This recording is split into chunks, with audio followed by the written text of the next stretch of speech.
it's a pleasure to be here. I'm going to talk a little bit about wireless, and I was glad to see that mobility was mentioned as a huge driver, because I'm going to talk a little bit about the history of telecom and wireless and innovation from my perspective. And the Nokia example was also particularly interesting as we look at our industry and we look at innovation. You can't just look at your traditional competitors, because we've seen so many come in. In the case of Nokia, I was on the Nokia board, and I had to quit the Nokia board when I took the Sprint job because it was a conflict. And when I left the board, although I like to think it's because I left the board back in '07, Nokia was larger than its next three competitors combined. It basically dominated the world of mobile phones, and things have changed. And the company that we were the most worried about was BlackBerry, because they were growing so rapidly. And what changed is really two competitors came in from outside of our industry, really Apple and Google, and it all became about the operating system. It wasn't about the hardware anymore, it was about software. And I'm also going to talk a little bit about kind of why innovate. One is you kind of hear the steps behind you and you innovate because either your competitor or somebody from outside of your industry is going to drive you, but particularly, and I couldn't agree more that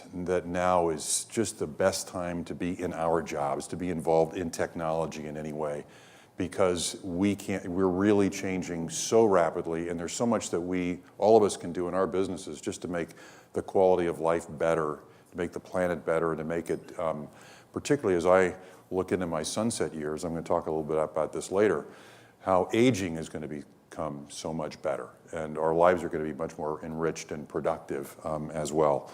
So maybe it's a bad sign when I'm starting to think about that already. So I'll talk a little bit about the industry, telecom, and and this is kind of my note earlier, or comment earlier, with respect to Howard Ruff's quote that you innovate. There's nothing really looking at you in the face. You just know something's coming. But when I look at wireless, I look at not only things that wireless has really changed or really radically altered in terms of our own industry. Like, when I started at, I hate to admit, AT&T back in 1977, I mean, what wireless has done is payphones are basically gone. If you remember when you used to fly, there were payphones as far as the eye could see. There wasn't a gas station, a corner, any place that didn't have a payphone. And there was generally a line at the airport, waiting in line for these long lines of payphones. They're gone. Calling cards are gone. Actually, the thing of payphones reminds me of my second job at AT&T back in 1978. I was the new product manager on a product called InWatts. We later changed the name to 800 service. And there was really one application for InWatts back then. It was a fairly small business. It was what now actually is being done by the Internet of Things and machine to machine. It was really fleet tracking. It was back in those days, if you had run a transportation company, a trucking company, or what have you, how did you know where your trucks were? How far away were they from their latest delivery? And after they delivered something, how do you tell them where to go next and what to do?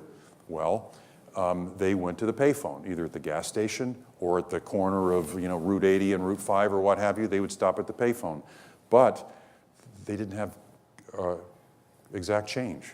So basically the 800 number was for drivers, so they could call dispatch without having money or exact change. That's why it was created. And I'll talk a little bit about innovation and why I think big companies have all the advantages. A lot of people think that things that are really innovative and breakthrough have to come from garages or dorm rooms or startups or what have you. The resources that large companies have, and back in those days, of course, we had Bell Laboratories, but when you can combine that with what we would call natural teams, finance, marketing, or what have you, that's when great innovation can be created. So I was an early product manager, and I remember it was a novel idea to do some market research back then, but I went to the guys that were building the next generation of what we call the release of the 4ESS, which was the long-distance switch. And they came up with all the things that the switch was capable of doing, did some conjoint analysis, and we realized that if we did time time of day routing, that is, the calls could go to different call centers based upon time of day. And we did things like customized numbers, so you could have numbers like 800 Hilton, 800 Flowers, or what have you, that it would take off. But after that, I had a chance to, this was what we needed to do, created the software-defined network. Back in those days, the intelligence of business networks were all on either the PBX or a Centrex. In 1983, the company was being split up. So the regional bells were getting, if you will, the Centrexes. The PBX business had to be arm's length away from the long distance business. I was in the long distance business. What do we do? And so we created what are called SDNs now, pretty software-defined networks, where you put the intelligence kind of in the cloud back in those days, which was up in the network rather than on the premise, rather than the hardware. It's interesting, a following job back in 96, they asked me if I would, January 96, these other companies were starting to get involved in this thing called the internet. And there were some people at AT&T thought the internet might be big someday. So I was asked to launch the internet division of the company, and I remember my counterpart was a guy named Joe Naccio, who later ran Quest and what have you, and his nickname for me was Rubber Ducky, because he and many people thought that it was a fad. And remember the Citizens Band radio? It was kind of came and went. So my nickname at AT&T was Rubber Ducky, but we started the internet division. It's kind of interesting that 800 service became really the bottom of almost every commercial or ad. It was the way of contacting a company. WorldNet, when you talk about eating your young, now it's the internet URL. It basically is what killed 800 service. 800 service was doing great until the internet came, and it was cheaper to have people click than deal with people.